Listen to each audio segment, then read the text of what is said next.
Real life, real stories. Let's see what's trending in Indianapolis. This is Poteet on the Edge.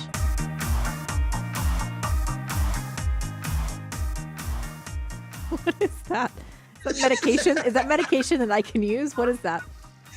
This is some medication for Aaron since he couldn't be with us today. It's I just wanted to feel more tropical because, you know, it's we got snow on the ground. You like that? We're going to talk about that in a minute because I have a bone to pick with you. I did not expect what is greeting us out there today. Raise the dead. This is this weather could. Yeah, this is some kind of the smallest rum bottle in the world. Anyway, it's from down in the Caribbean, and local hot sauce too. You have rum? It's rum? I know, but I won't just drink it on camera. That would be unsightly. That would be unladylike. But so refreshing. Hi, Paul.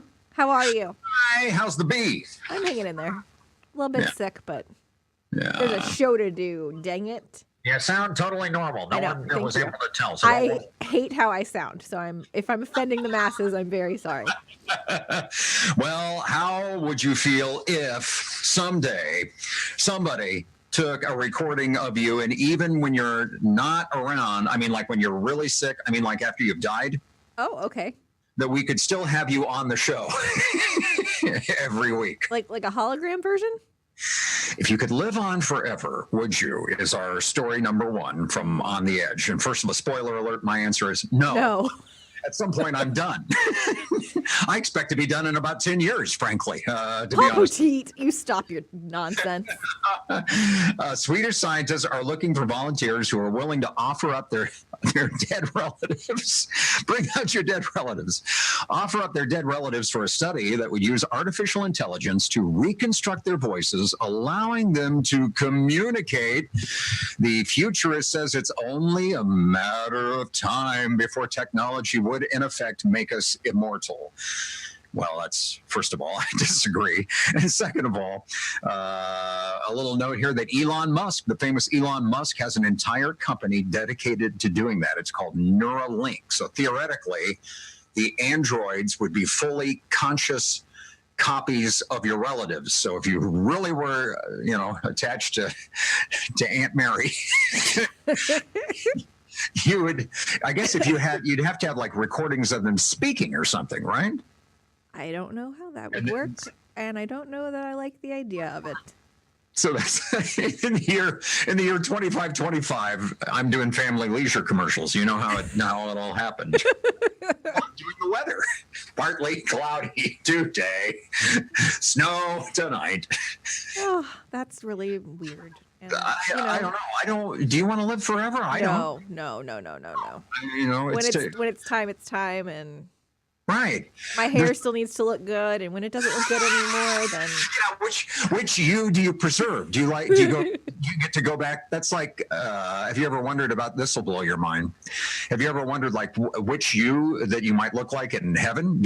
Am I going to be 25-year-old Paul? Am I going to be I don't know how old I'll be, but my hair will look like this. You have a really good hair day. This will be my hair color.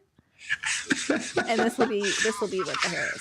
Well, that's heaven. You get to choose your hair color, and no product is involved or anything. It's just I might be a little taller in heaven too. We're just gonna see how that works. Wish I was a little bit taller. God.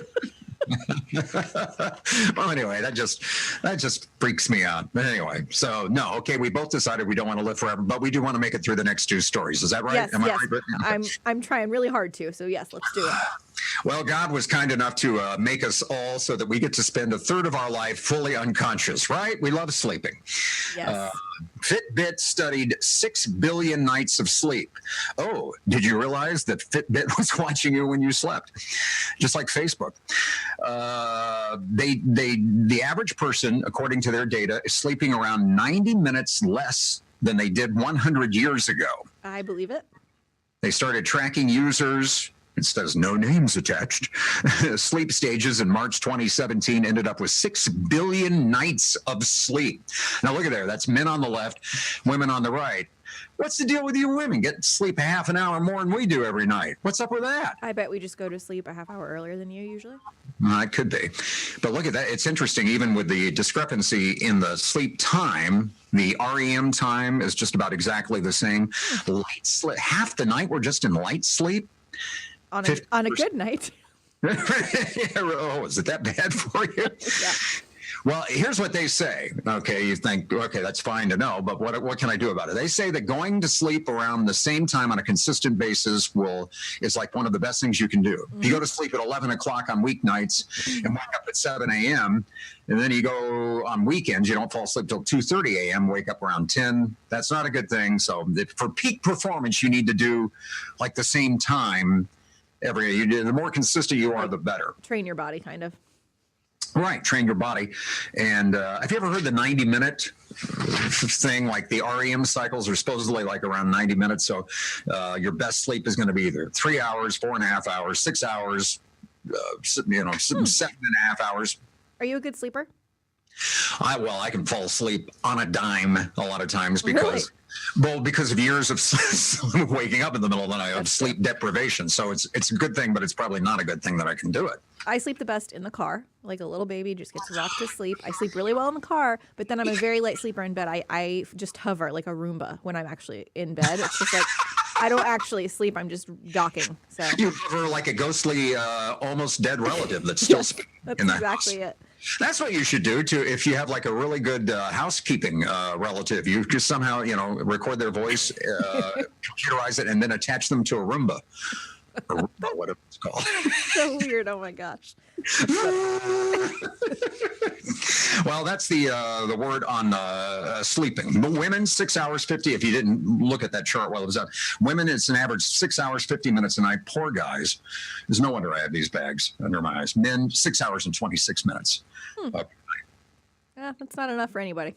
And everybody in the survey says they're not getting enough sleep. But, Yeah. of course, anytime there's a survey that involves the bedroom, everyone says they're not getting enough. But that's story number 2.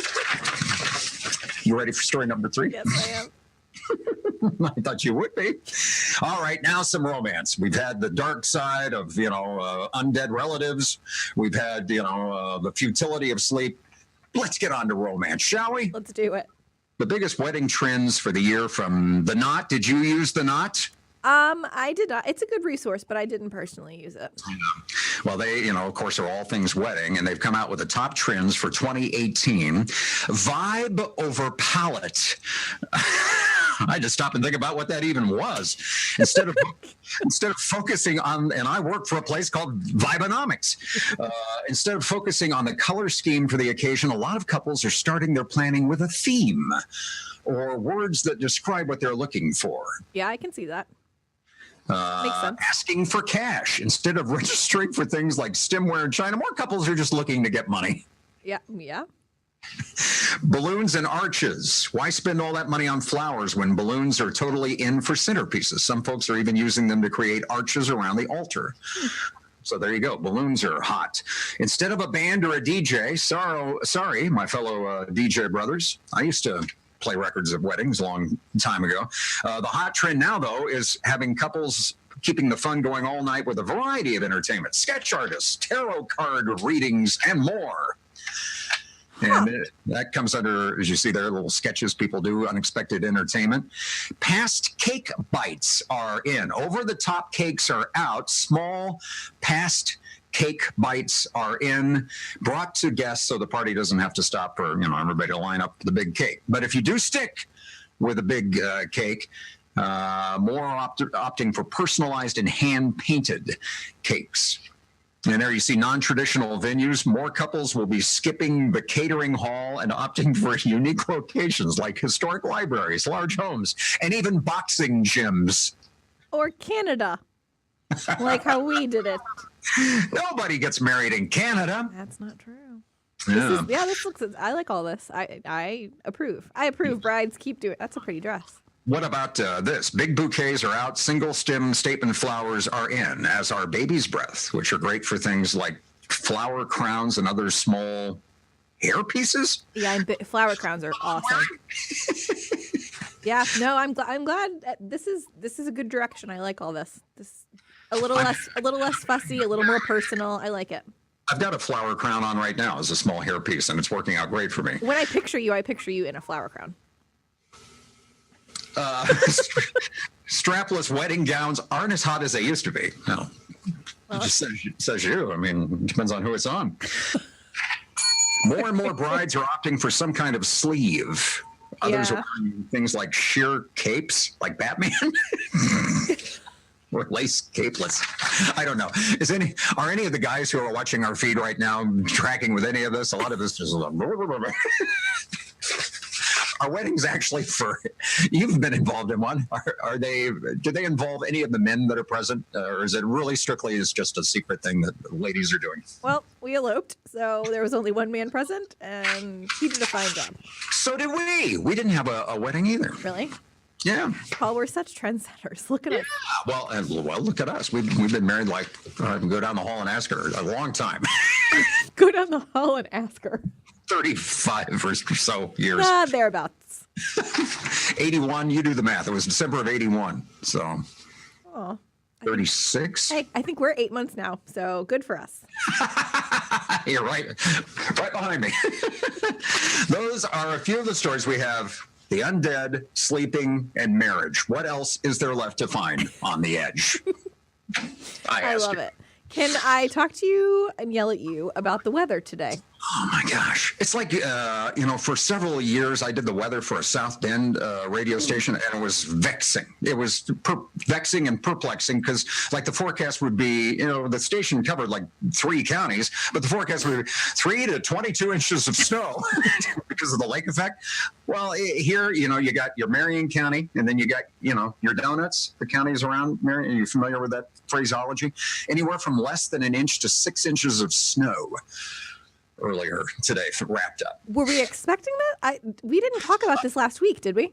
No, we didn't talk. Well, I think we talked about a chance of rain or snow in the middle of the week. But no, the day before forecast was like 1 to 3 inches over most of the metro area. So it ended up being.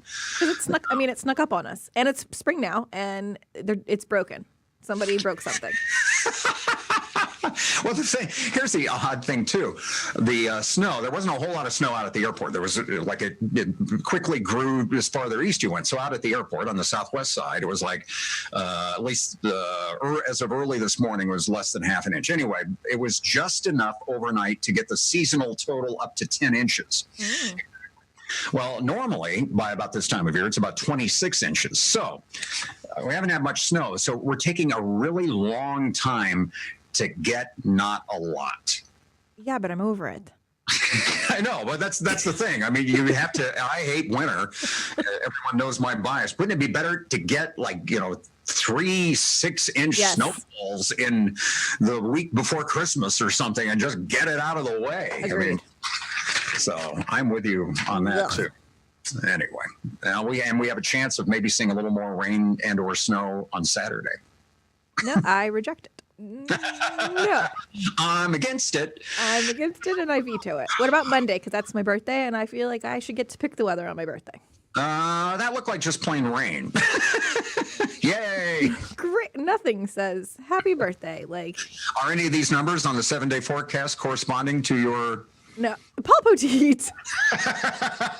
No, I will not be turning 51 on Monday. Well, none of them are up to my number, so don't feel bad. No, actually, I'm not on that board. I'll be 32 on Monday. 32? Oh, a kid. 32 on my, 32 is an important weather number, as you know. And, unfortunately, Friday night, Saturday morning, we're below 32. So we could see a little more slipperiness if you're going to be out late Friday night, reschedule that party. And then if you're out Saturday morning, there could be a little snow around. That rain on Saturday could begin and end as snow or a wintry mix. So focus your attention on Saturday. The good thing about March snows is typically they don't hang around long, and a lot of it did melt on the roads or sidewalks as it fell last night. And we're going up to the mid 40s Thursday and Friday, so that helps. But yeah, Saturday is not pleasing me either. And then it gets a little milder overall next week. And yes, it could rain on your birthday. Someone left Brittany's cake out in the rain. Do we have any reason to believe that spring and sun and flowers will happen at any point this year? I hope so. The guy that does my yard emailed me last night and said, "When are we going to be able to get out and do yards and things like that and put crabgrass stuff down, things like that?" Yeah, I know. It's time, friends. It's just time for it to be pretty. It's spring. It's spring. time for people to go into a spring mode. Yes, So, it's time to drink rum during the day with umbrellas. do you like pina coladas? Cheers. See you soon.